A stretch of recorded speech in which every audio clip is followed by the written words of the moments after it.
오늘 봉독해드린 말씀 가지고 넘어야 할 장벽들, 이런 제목으로 함께 은혜 나누기를 원합니다.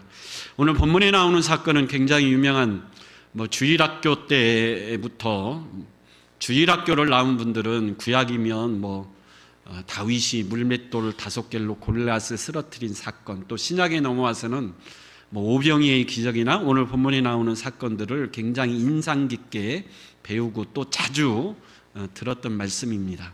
왜냐하면 병자가 고침받는, 치유받는 사건이 많이 나오지만 오늘 사건은 좀 독특하죠. 4명의 친구들이 한 명의 중풍병자를 위해 헌신하고 수고하는, 거기에다가 중풍병자를 메고 왔지만 많은 사람들 때문에 예수를 만날 수 없어 굉장히 창의적인 방법을 생각해내죠. 옥상에 올라가 지붕을 뜯어 중풍병자를 달아 내림으로 예수를 만나게 해서 고침받는 그런 독특한 사건이기 때문에 굉장히 유명한 복음서의 기록이다, 그렇게 이야기할 수 있습니다. 오늘 말씀의 핵심 구절은 5절에 나와 있습니다. 5절에 보면 두 가지 핵심 구절이 있습니다. 예수님께서 말씀하시죠. 예수께서 그들의 믿음을 보시고, 이게 핵심 구절이고, 또 하나는 작은 자야 내 죄사함을 받았느니라. 이 두 구절이 오늘 본문 사건의 핵심 구절입니다. 첫 번째로 예수님께서 작은 자야 내 죄사함을 받았느니라, 이 말씀을 하신 이유는 예수님이 설명해 놓으셨죠. 10절에 보면 인자가 땅에서 뭘 사하는 권세? 죄를 사하는 권세가 있는 분임을 알게 하려고 하신 말씀이라는 거죠. 그럼 우리가 마가복음을 처음 시작할 때 서론 시간에 우리가 잠깐 살폈죠. 마가복음을 읽고 듣고 할 때에 중요하게 우리가 봐야 될 초점, 시각이 있죠. 예수님은 누구이신가? 도대체 예수님은 누구이시기에 우리의 생명을 걸고서라도 믿어야 하는가? 이 초점을 가지고 마가복음을 읽으면 정확히 마가복음을 이해할 수 있습니다. 마가복음을 기록한 마가는 오늘 본문 마가복음 2장 1절에서 12절을 통해 예수님은 어떤 분이라는 것을 말하고 싶죠. 예수님은 우리의 모든 죄를 사할 수 있는 권세가 있는 분이신 줄 믿습니다. 예수님께서 병자를 고치실 때 네 병이 나았다, 네가 고침받았다, 이렇게 말씀하셔야 되는데 오늘 뜻밖의 말씀을 하시죠. 내 죄사함을 받았다, 네 병이 고침받았다, 이렇게 말씀하시지 않고 네 죄사함을 받았다, 이렇게 말씀하시자 이 말씀을 듣고 있던 서기관들이 마음에 뭐라고 생각한다고 그러죠? 참남하도다, 신성모독이다, 죄는 누구만이 사할 수 있다고요? 하나님만이 사할 수 있는데 어찌 저 사람이 이런 말을 함부로 할 수 있는가? 여러분, 당시 구약 율법에 정통했던 서기관들이 너무 잘 알 수 있었어요. 너무 잘 알고 있는 내용입니다. 죄사함은 누구만이 할 수 있어요? 하나님만이 할 수 있는 거예요. 근데 예수님께서 내가 죄사함의 권세가 있는 줄 너희로 알게 하기를 원하노라, 이렇게 말씀하신 의도는 예수님은 자신을 가리켜 스스로 누구라고 말씀하시는 거죠? 하나님이라. 죄를 사할 수 있는 성자 하나님, 하나님의 아들이 바로 누구라고요? 나 예수라는 거예요. 그래서 오늘 본문을 통해서 이게 핵심입니다. 우리 예수님은 우리의 모든 죄를 사할 수 있는 그 권세를 가지고 계신 하나님이신 분이 바로 우리 예수님이신 줄 믿습니다. 이 주제를 위해서 그 초점을 가지고 예수님이 이 사건을 다루고 계시다, 이게 핵심 말씀이고요. 두 번째는 오늘 예수님이 말씀하시는데 예수님이 뭘 보셨다 그래요? 중풍병자의 믿음을 보셨다, 이게 아니고 중풍병자를 메고 온 내 친구들의 뭘 봤다라고 하죠? 믿음을 봤다, 내 친구들의 믿음을 보셨다, 이렇게 오늘 기록하고 있습니다. 여러분, 오늘 본문에 등장하는 병은 중풍병이죠. 중풍병은 이제 죽는 그런 심각한 병은 아니지만 뇌가 손상돼서 심해지면 온 마음이 마비가 되는, 움직일 수 없는 병이 중풍병입니다. 그래서 간단한 병도 있지만 심해지면 사지가 마비되어서 평생을 병상에서 지내야 하는 병이 이 중풍병입니다. 그래서 이 중풍병, 우리에게 주는 메시지가 있죠. 무기력함입니다. 몸을 움직일 수 없기 때문에 누군가의 도움을 받아야 하는 무기력함, 무기력함을 상징하는 병이 이 중풍병이죠. 여러분, 영적인 중풍병자가 있습니다. 무기력해서 영적으로 누군가의 도움이 필요한 그런 사람이 있다라는 거죠. 자신의 힘으로는 영적인 일을 아무것도 할 수 없는 무기력한 믿음의 사람들이 있습니다. 그래서 누군가 도와줘야 하는 영적인 중풍병자가 있다라는 거죠. 사회적인 중풍병자가 있습니다. 사회에 적응이 안 됩니다. 사회생활을 못하죠. 직장에 취직을 해도 견딜 수 없어서 금방 뛰쳐나오는 무기력한 사회적 중풍병자, 그래서 외톨이로 살아갈 수밖에 없는 누군가의 도움이 필요한 사회적 중풍병자가 있다라는 것을 오늘 상징적으로 보여주는 병이죠. 근데 여러분, 오늘 본문에 등장하는 이 중풍병자는 심해서 누워만 있었습니다. 근데 천만다행인 것은, 불행 중 다행인 것은 이 중풍병자에게는 누가 있어요? 4명의 친구가 있습니다. 오늘 본문에 이 4명의 친구라고는 이렇게 나와 있지는 않습니다. 가족일 수도 있고 친구일 수도 있고 뭐 이웃일 수도 있는데, 근데 대부분의 학자들은 아마 친구일 것이다. 근데 대부분 그렇게 사람들이 이해를 합니다. 그래서 오늘 이 4사람을 우리가 친구로 이해할 텐데, 여러분, 평생 누워 있었기 때문에 사회생활을 할 수가 없죠. 사회생활을 할 수가 없기 때문에 친구를 만나거나 사귈 수도 없었을 겁니다. 그런데도 불구하고 이 중풍병자에는 한두 명이 아니라 4명의 참 좋은 친구가 있었다라는 거예요. 이 4명의 친구가 이 안타까운 환자를 위해서 많이 백방으로 노력을 했던 것 같아요. 근데 고칠 수가 없었죠. 근데 어느 날 소문을 듣습니다. 예수라는 대단한 사람이 있다더라. 그래서 이 4명의 친구들이 이 환자에게 찾아와서, 자네도 그 소문 들었나? 예수라는 사람의 소문, 정말 대단한 사람이라네. 그 사람은 못 고칠 병이 없을 정도로 능력이 대단한 분이래. 그분이 오늘 우리 동네에 오셨대. 그래서 우리 한번 찾아가 보자. 그분에게 가면 뭔가 방법이 있을 거야. 그분에게 가면 이까지 중풍병 반드시 고쳐줄 수 있을 거야. 이런 믿음이 있는 4명의 친구들이 있었다라는 것, 참 이 중풍병자에게는 축복입니다. 근데 예수님이 이 4명의 믿음을 보셨다. 이 4명의 믿음은 우리가 2가지로 나누어서 생각할 수 있습니다. 이 4명의 친구들의 믿음은, 첫째는 할 수 있다.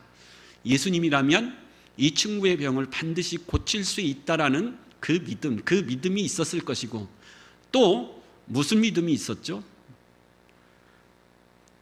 우리 4명이나 이 중풍병자는 아무것도 할 수 없다는 믿음이에요. 이것도 굉장히 중요한 믿음입니다, 여러분.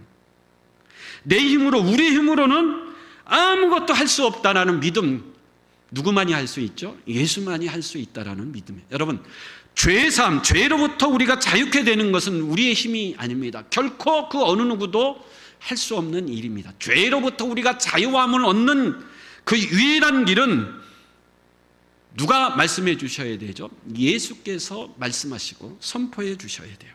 죄 사함을 받으라. 예수님의 이런 은혜가 있어야 우리 모두는 죄 사함의 은혜를, 죄로부터 자유함을 얻을 수 있는 존재들인 줄 믿습니다.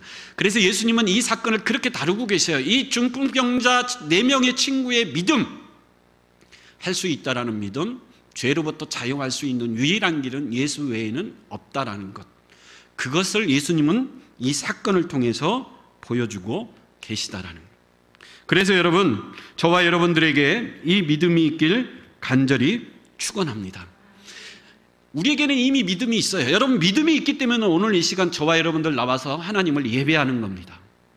예수님이 나의 구원자시고 예수님은 우리의 경배의 대상자라, 이런 믿음이 있기 때문에 주일날 비가 오는 궂은 날씨지만 그래도 이 자리에 와서 하나님을 예배하는 거예요.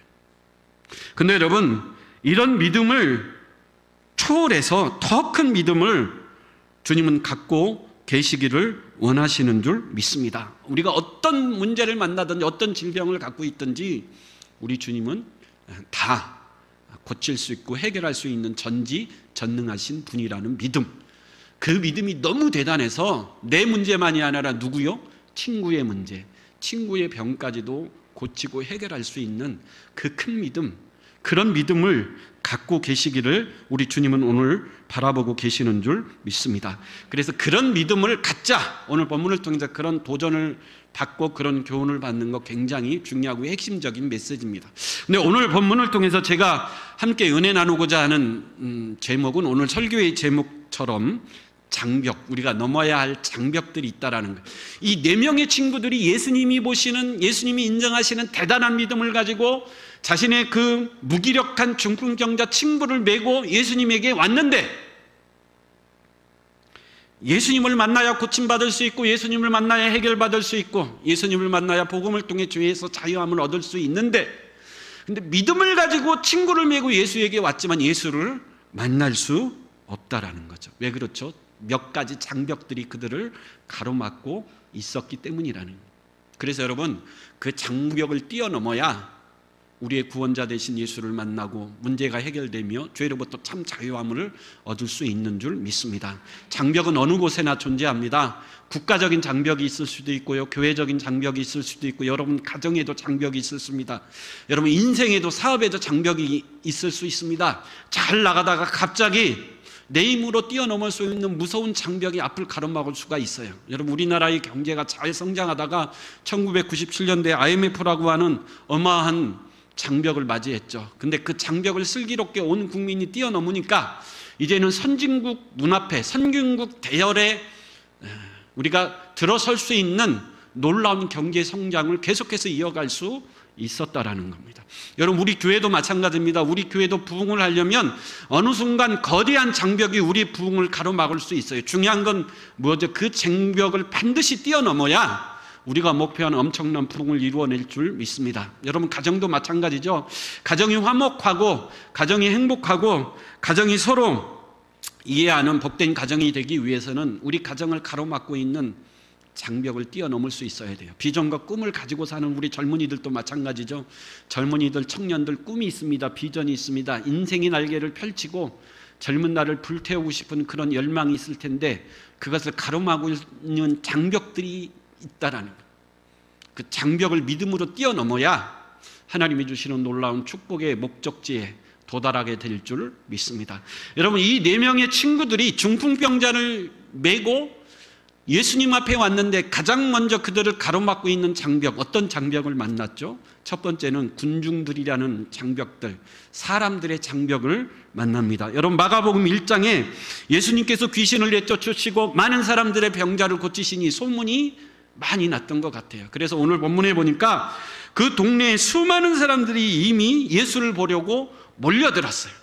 그래서 4명의 중풍병자들이 중풍병을 메고 왔지만 이미 수많은 사람들이 입구를 꽉꽉 막고 있어서 예수님에게 도저히 갈 수가 없었어요.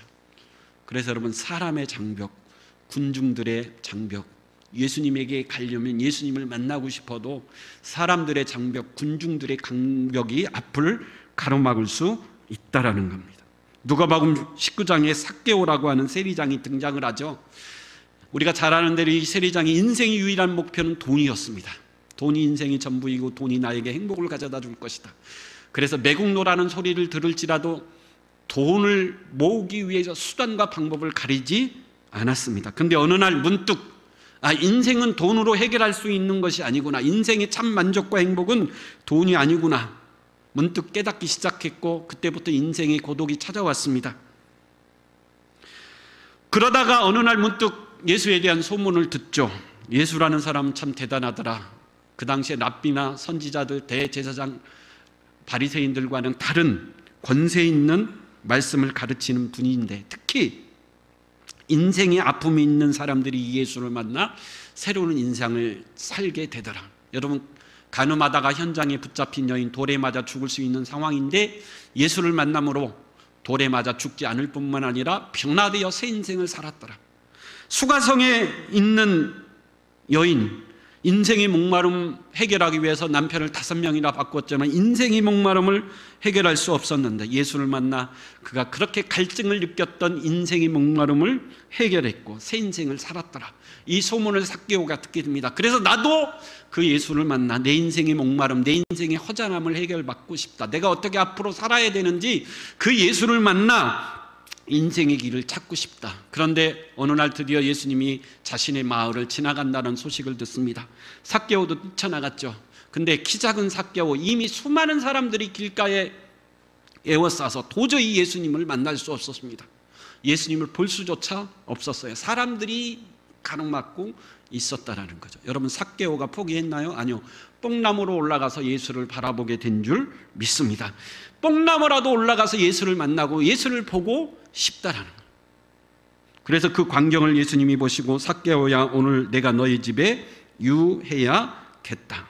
그래서 예수님이 삭개오의 집에 들어가셨고, 내가 잃어버린 자를 다시 찾아 구원하러 왔노라, 내가 아브라함의 후손이 되노라고 하는 놀라운 축복을 삭개오가 누리게 된 줄 믿습니다. 또 마태복음 9장에 보면 12회를 혈우증으로 고생한 여인이 등장합니다. 이 병을 고치기 위해서 많은 돈을 허비했다 그래요. 많은 의사를 만났지만 고치지 못했다 그럽니다. 똑같이 예수에 대한 소문을 듣고 그 예수님이 자신의 동네에 지나간다는 소문을 듣고 예수를 만나기 위해 뛰쳐나갔지만 역시 수많은 사람들이 예수를 싸웠사 사람들 때문에 예수님을 만날 수 없고 예수님 앞에 나아갈 수조차 없었어요.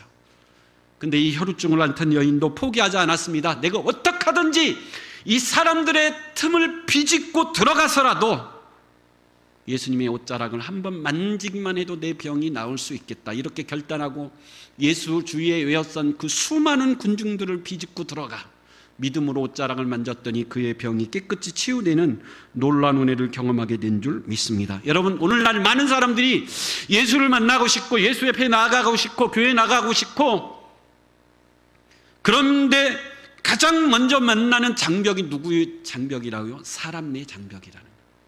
예수 잘 믿는 처녀가 믿지 않는 가정에 시집을 가면 가장 먼저 사람 때문에 힘들죠.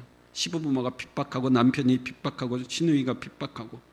여러분, 사람의 장벽이 가장 힘든 장벽입니다. 여러분, 세상에서 친구들과 어울려 살다가 갑자기 예수 믿고 교회 나가고 싶어도 친구들이 조롱하죠. 너 같은 인간이 어떻게 교회 나가고 너 같은 인간이 어떻게 예수를 믿느냐. 여러분, 친구가, 동료가, 이웃집 사람들이 나는 예수를 만나고 싶고 나는 예수께 나가고 싶고 예수를 만나 인생의 문제를 해결받고 싶은데 가장 걸림돌이 되는 장벽이 인의 장벽, 사람의 장벽이라는 거예요. 여러분, 이 사람의 장벽을 뛰어넘을 수 있는 저와 여러분들이 될 수 있길 간절히 축원합니다.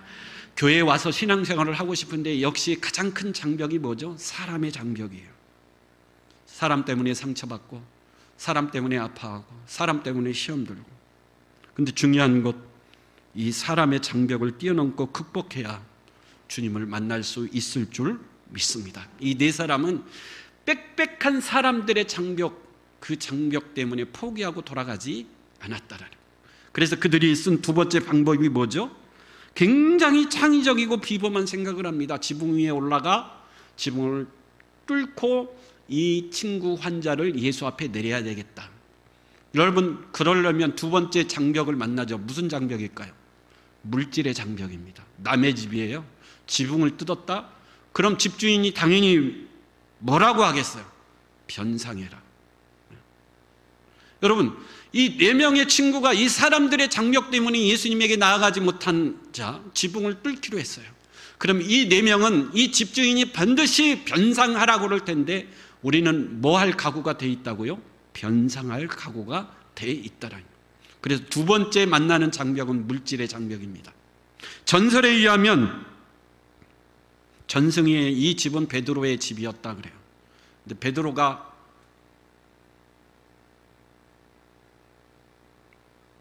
갑자기 멍해지는 거죠. 누군가 지붕을 부시기 시작해요. 그러더니 중풍병자를 내리는 겁니다. 너무 어이가 없어 어안이 벙벙하는데 예수님이 그때 옆에서 말씀하셨다 그러죠. 베드로, 걱정하지 마. 내 직업이 뭐라고요? 목수 아니냐. 내가 다 원상복귀 시켜줄게. 성경에 나와 있진 않지만 그렇게 했다고 합니다. 근데 어쨌든 이 네 사람이 뛰어넘어야 될 두 번째 장벽은 물질이라는 장벽. 그것을 뛰어넘어야 누구를 만날 수 있어요? 예수님을 만날 수 있게 된 줄 믿습니다. 누가복음 7장에 보면 옥합을 깨뜨려 예수님 앞에 부어드리는 여인이 등장합니다. 여러분, 이 여인은 시집을 가기 위해서 아끼고 모아서 모은 귀중한 옥합을 깨뜨렸어요. 그리고 예수님 앞에 부어드렸습니다. 근데 그 모습을 보고 있던 가룟 유다가 옆에서 뭐라고 책망합니까? 그 아까운 것을 왜 허비하느냐? 그것을 팔아 가난한 자들에게 주면 더 좋은 것이 아니냐?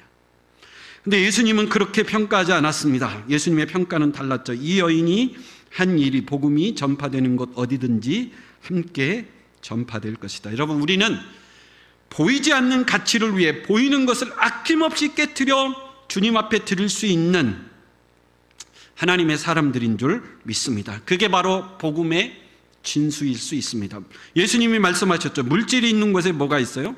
마음이 있습니다. 저와 여러분들이 어디에 물질을 쓰는가를 보면 그 사람이 어디에 가 있는, 그 사람이 무엇을 위해 사는지를 알 수 있다라는 거예요. 여러분, 주의 나라와 복음을 위해서 우리가 소중히 여기는 그 소중한 억합을 아낌없이 깨트려 드릴 수 있는 저와 여러분들이 될 수 있길 간절히 축원합니다. 예수는 믿고 싶고 교회 나오고 싶고 예수를 만나고 싶었는데 두 번째 만나는 장벽, 걸림돌이 물질의 장벽이에요. 아브라함과 롯은 함께 살다가 재산이 너무 많아 더 이상 함께 살 수 없어 헤어지기로 결심합니다. 아브라함이 조카 롯을 데리고 높은 곳에 올라 동서남북 사방을 바라보고 네가 먼저 선택해라. 네가 좌하면 내가 우하고 네가 우하면 내가 좌하리라. 조카 롯이 봤을 때 당시 소돔과 고모라는 비옥한 땅이었어요. 젖과 꿀이 흐르는 땅 같았습니다. 그래서 조카 롯은 소돔과 고모라 성을 선택합니다. 물질의 장벽을 넘지 못했기 때문이죠. 그래서 죄악의 도시 소돔과 고모라 성에서 결국 롯은 망하는 안타까운 모습을 볼 수가 있습니다. 누가복음 14장에 보면 예수님께서 잔치의 비유를 합니다. 어느 나라의 왕이 큰 잔치를 벌려놓고 수많은 사람들을 초대했습니다. 근데 초대받은 사람들이 오지 않아요. 왜 오지 않았나 물어보니까 어떤 사람은 밭을 샀다고 못 온다 그럽니다. 어떤 사람은 소 5마리를 샀기 때문에 못 온다 그럽니다. 어떤 사람은 시집가고 장가가서 결혼 생활을 즐기기 위해 못 온다 그럽니다. 그랬더니 이 주인이 화가 나서 종들에게 명령하죠. 길거리 나가 병든 사람, 소경 안진뱅이를 불러다가 이 자리를 채워라. 그래도 자리가 부족하면 사람들을 강권하여 데려다가 내 자리를 채우라.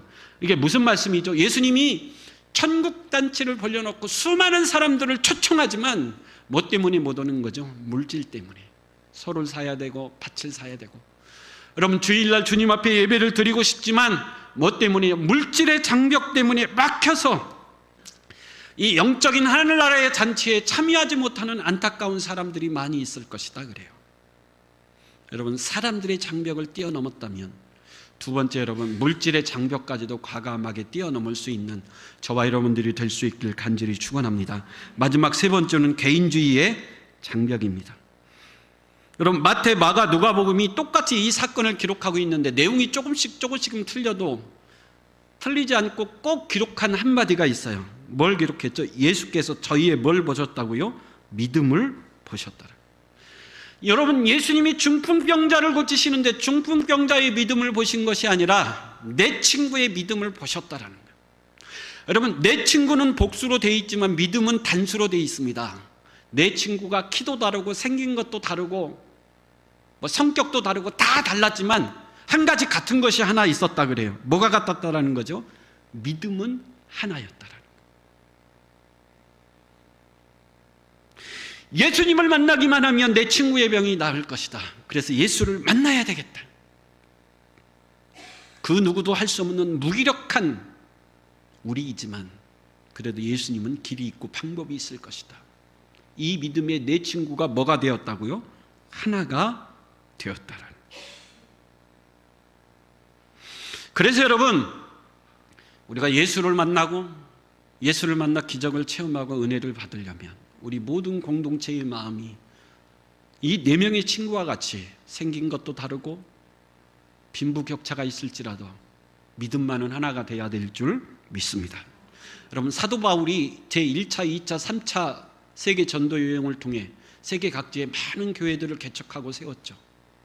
근데 여러분, 바울이 그 수많은 교회를 개척하고 세우고 난 다음에 정말 가슴 아파하고 정말 힘들어했던 한 가지 문제가 있었죠. 교회마다 사람들의 마음이 하나가 되지 못하고 나누어 찢겨 서로 싸우더라는 거예요. 대표적으로 고린도 교회죠. 나는 바울 파라, 나는 게바 파라, 나는 그리스도 파라, 파별로 나누어 엄청나게 싸우는 것. 근데 고린도 교회뿐만 아니라 에베소 교회, 빌립보 교회 모든 교회들이 하나가 되지 못하는 안타까운 마음이 있었다. 그래서 여러분, 바울이 인생 말년에 로마의 차디찬 감옥에 갇혀 옥중서신을 쓰는데, 옥중서신에서 바울이 계속 강조한 게 뭐죠? 성령도 하나요, 믿음도 하나요, 주도 하나이니 하나됨을 뭐하자? 힘써 지키라.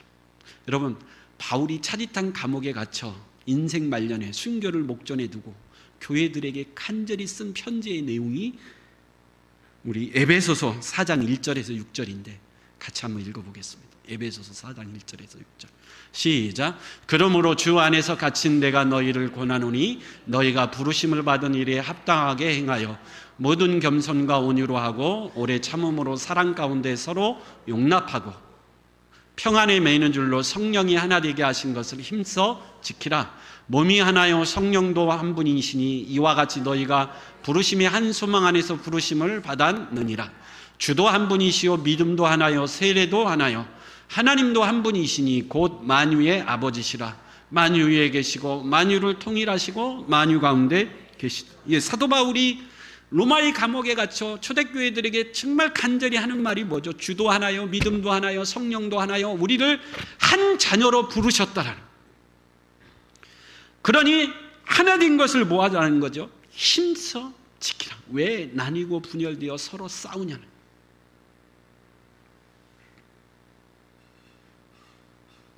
여러분, 오늘 예수님이 이 내 친구의 믿음을 보시고 내 친구의 믿음은 하나의 믿음이었다. 여러분, 네 사람 가운데 한 사람이라도 아니야, 이건 하나님 뜻이 아닌 것 같아, 길이 막혔잖아, 돌아가자, 그랬으면 이 일이 일어났을까요? 안 일어났을까요? 못 일어났을 겁니다. 내 친구의 믿음이 하나가 되었기 때문에 이 놀라운 기적이 일어나게 된 줄 믿습니다. 성경은 말하죠. 한 사람이 두 사람은 한 사람보다 낫고 세 사람은 두 사람보다 낫다라는. 두 명이 함께 뭉치면 4배의 힘을 발휘하고 세 사람이 함께 뭉치면 9배의 힘을 발휘할 수 있고 네 사람이 함께 뭉치면 16배의 힘을 발휘할 수 있다라는. 그래서 여러분, 마지막 때에 악한 세상과 싸우고 영적 전쟁에서 승리하고 세상의 유혹과 풍파 가운데 우리가 이겨내기 위해서 가장 중요한 것, 우리의 믿음이 뭐 하는 거죠? 하나됨. 하나 되기 위해서 가장 필요한 것이 절제의 능력이죠. 여러분, 성가대를 보십시오. 성가대의 아름다운 찬양은 절제와 질서가 있기 때문에 아름다운 소리가 나오는 거예요. 성가대원 중에 누가 하나 나는 성악을 전공해서 나는 목소리가 크기 때문에 나는 그러면 여러분, 아름다운 조화의 목소리가 나오지 못합니다.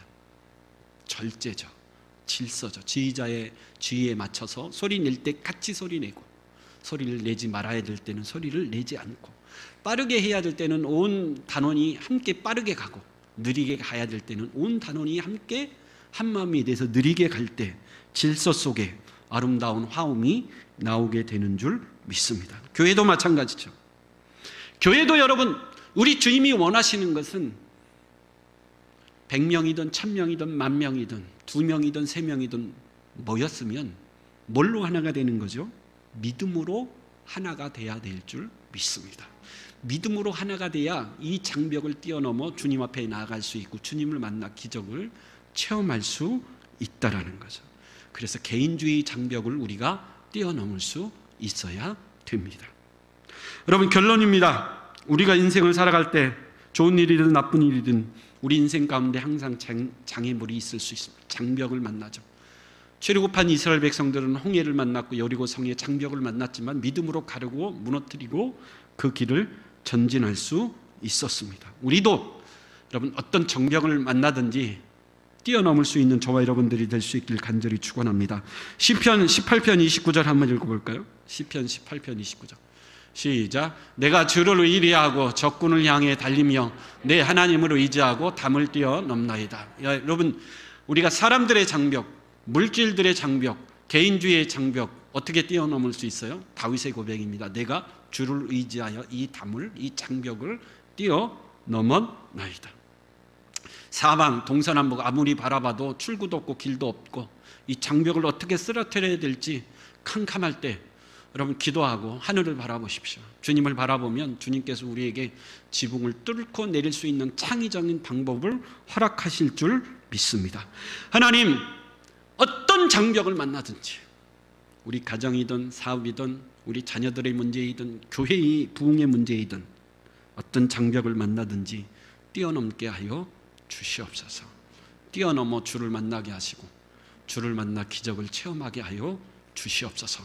그런 은혜가 저와 여러분들, 우리 교회 여러분들 가정에 함께하길 간절히 축원합니다. 아멘. 기도하겠습니다.